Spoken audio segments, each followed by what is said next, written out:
Sa video na ito ay pag-uusapan po natin ang napakatapang na pahayag ni Ginoong Jake Claver. Siya po ang CEO ng Digital Ascension Group na nagsabi, "I'll take XRP for $1,000."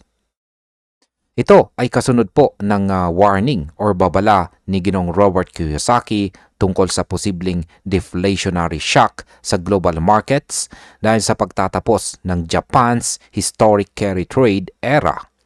Kung titignan po natin, ang interplay dito ay macroeconomic stress, liquidity movement, at saka institutional accumulation. Kaya ang tanong natin ngayon, posible nga ba ang $1,000 XRP at ano ang mga pwedeng mag-trigger nito?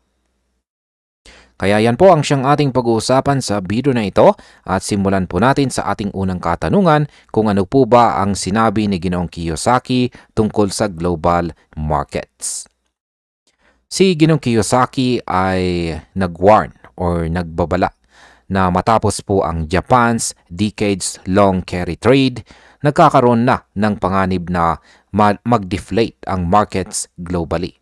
Ang carry trade ay kung saan nagpapahiram ng mura ang Japanese investors at pinapasok ito sa US Treasuries, European bonds, emerging market assets, tech stocks at pati crypto. Ngayon, tumaas na ang Japan 10-year government bond yield sa 1.728%. Pinakamataas mula taong 2008. Ibig sabihin, marami pong kapital ang posibleng bumalik sa Japan at ang liquidity sa ibang markets ay maaring humina. Kaya nararapat lang na bantayan natin kung paano po maapektuhan ang global financial dynamics. Ngayon ay bakit po ba mahalaga ang pahayag ni Ginoong Jake Claver? Pagkatapos po ng warning ni Ginoong Kiyosaki, sinabi ni Ginoong Claver na "I'll take XRP for $1,000, Bob." Yan, ipinapakita nito ang kanyang paniniwala na si XRP ay may potensyal na maabot ang 4-digit price kahit may macro stress. Ayon po sa kanya, ang pinakamalalaking price movement ng XRP ay malamang mangyayari sa panahon ng global disruption kapag ang mga investors ay naghahanap ng alternative settlement assets na may deep liquidity at global utility. Sa madaling salita, ang $1,000 comment ni Ginoong Claver ay hindi po basta hype. Ito ay extension ng kanyang matagal ng paniniwala sa scarcity shock at future demand dynamics ng XRP. Ngayon ay paano po ba maiugnay si XRP sa Japan's reverse carry trade? Hindi lamang si Ginoong Claver ang optimistic. Ayon po kay Brie Teresi, si XRP ay pwedeng maging bahagi ng reverse yen carry trade sa Japan. Binanggit niya na dahil sa bilis at programmability ng XRP, natutugunan nito ang rekomendasyon ng Bank for International Settlements na ang settlement assets ay dapat umikot ng 8 to 10 times kada araw para suportahan ang modern financial rails. Bukod dito, ginagamit po ng SBI Remit sa XRP para sa mabilis na cross-border payments. Kaya habang ang Japan ay lumalayo sa low interest rates, mas nagiging valuable ang efficient settlement assets tulad ng XRP, lalo na sa institutional scale at international liquidity management. Ngayon ay ano po ba ang epekto ng ETF-driven demand kay XRP? Ang isa pang catalyst ayon kay Ginoong Claver ay ang XRP Spot ETF.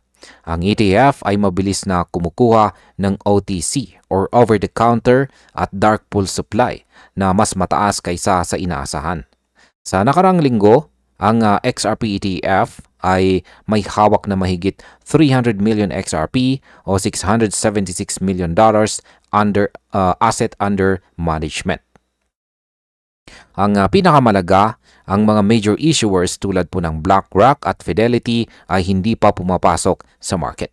Kapag pumasok po sila, posibleng lumampas ang ETF demand ni XRP kay Bitcoin.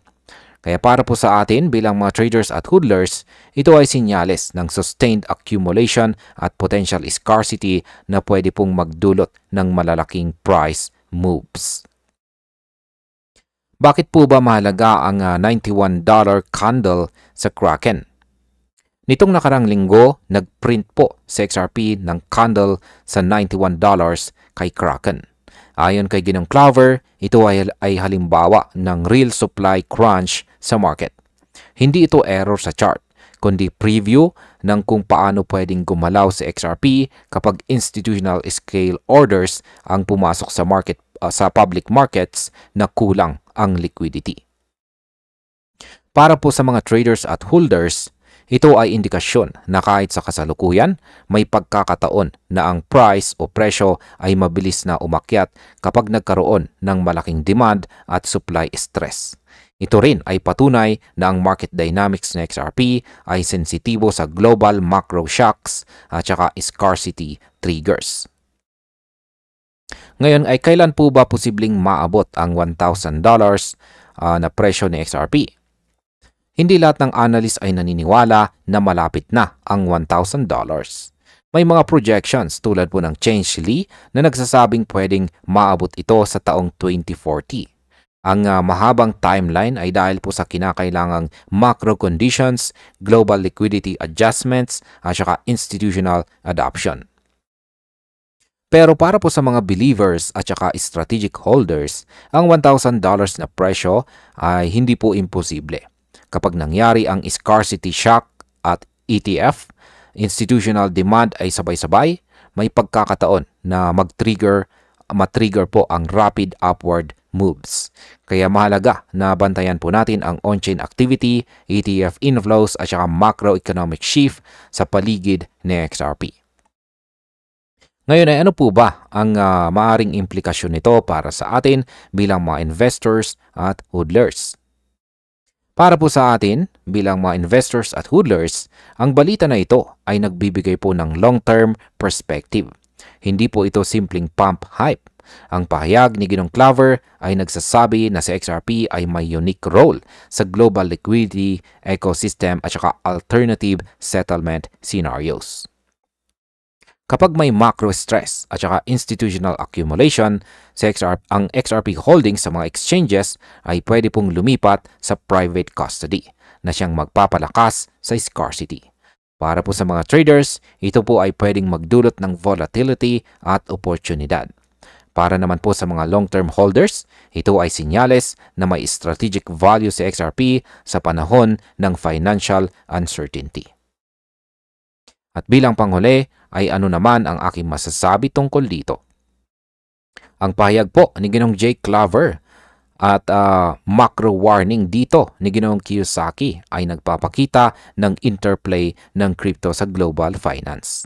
Ang $1,000 XRP ay posible pong maabot sa hinarap pero kailangan ng kombinasyon ng scarcity, institutional demand at macroeconomic stress. Para po sa akin, ito ay paalala na si XRP ay hindi lang simpleng token, kundi isa ring settlement tool na may global utility.